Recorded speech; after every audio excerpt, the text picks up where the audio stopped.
James Gunn promised chaos, and episode 6 of Peacemaker absolutely delivered. This episode left me with one thought. How in the world is this going to end? Between that huge reveal, Lex Luthor's cameo, in that horrific cliffhanger, I cannot wait for next week. Let's talk about it.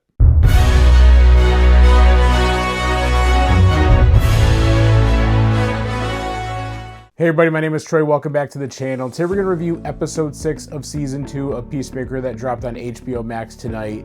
And man, this was hyped up as one of the best episodes of the season, and it's by far and away the best episode of the season. Now, we did get the reveal right off the top. We did get the reveal that we thought was going to happen. This is Earth X. That is the second dimension that Chris Smith goes to. But it was so well done in how it landed. The writing was so good. The ending of this episode was horrific. My heart was racing as you would get this reveal bit by bit of, hey, something's wrong. You're getting these pieces, and it's revealed that it is when Chris unveils the flag and you see the swastika on it. You see Adebayo, her experience of people stopping and running after her and saying one got out. Like, what does that mean? Where are they keeping the people of color in this world? It was, again, something that I think everybody, a lot of us knew was coming, but the way it landed was so well done, which is just a testament to James Gunn's direction and writing for the show, because I felt every moment of it. My head is spinning with a lot of different theories about where we could go next, but I just love that I don't know. I don't know what's going to happen next because this cliffhanger is so well done. But what we need to back up and talk about another thing is this huge cameo by Lex Luthor. Nicholas Hoult is back as Lex Luthor as Rick Flagg Sr. goes to Belle Reve to interview him because he needs help in trying to locate the device that they use to open the quantum unfolding chamber.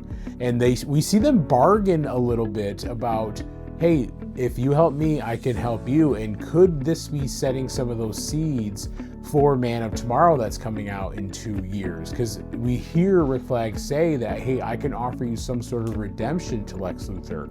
And so is this going to put him on some sort of path where he can be counted on when there is a bigger threat there, when there is a problem that needs to be fixed? Now, we expect Lex to do so for selfish reasons, but could this be a way that he is set up in having that kind of more protagonist role in Man of Tomorrow as opposed to an antagonist role, especially with him moving him at the end of this episode? They mentioned how they're going to move him to a different prison, one that doesn't have metahumans around. So really interested to see how that resolves and if we get to revisit that conversation at the end of the season. This episode also finally gives Vigilante Adrian his due. I think that's been a fair complaint of the season thus far, is that it feels like he's been sidelined a little bit, but we see him come to a big role. And I think we're gonna have a big role here going forward as he is obsessed with finding his other world self, his other dimension self. And they do have the interaction, and they are similar in every single way except one, that the Earth X Vigilante hates Peacemaker and they are arch enemies, that the Earth X Vigilante joined the Sons of Liberty. If you remember, they're the ones who Chris stopped that attack that happened in that episode. I believe it was episode 3 of this show. And so that is a huge difference, and it's gonna be really interesting to see how Adrian is confronted that reality that, hey, he finds out that this world is not good, but he also finds out that this version of himself hates his best friend.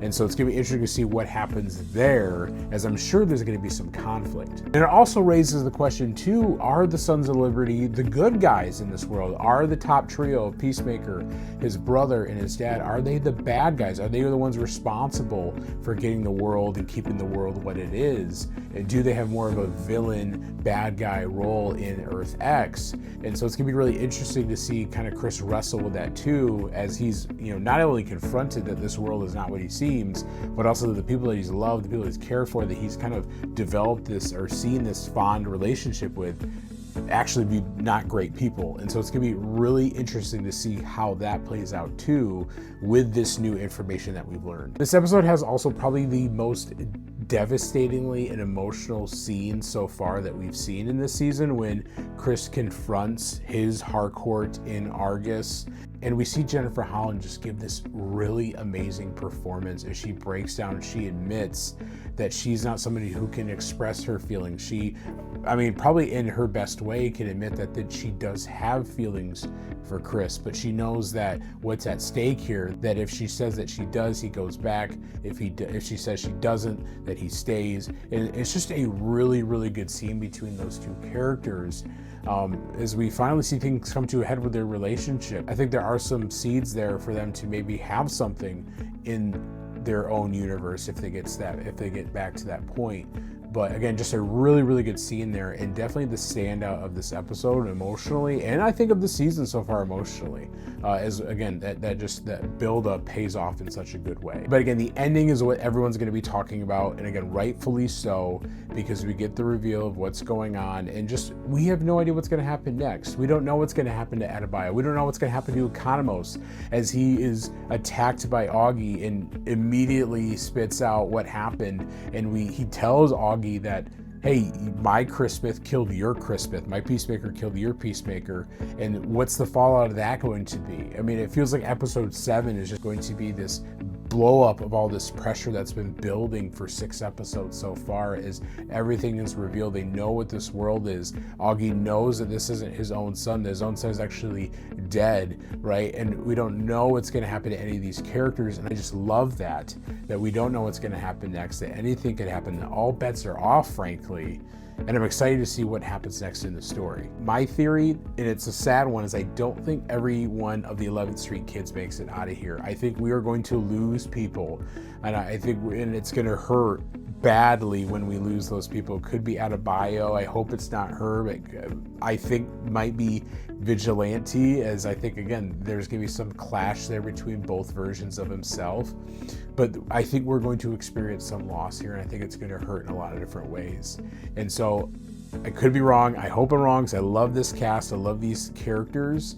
But just something tells me that this isn't the only shock that we're going to get in this season with only 2 episodes left. Episode 6 is my favorite of the season. Lex Luthor, the big twist reveal, the shocking cliffhanger ending. And again, this is just the tip of the iceberg. James Gunn teased that these last 3 episodes are crazy. And if this week was crazy, I can't imagine what he's got in store for next week in the finale. What did you think of tonight's episode 6 of Peacemaker? Let me know your thoughts in the comments below. What are your theories about what's coming next, what we could see in the last 2? If you like this video, leave a like, subscribe for more content, guys, and thanks for tuning in.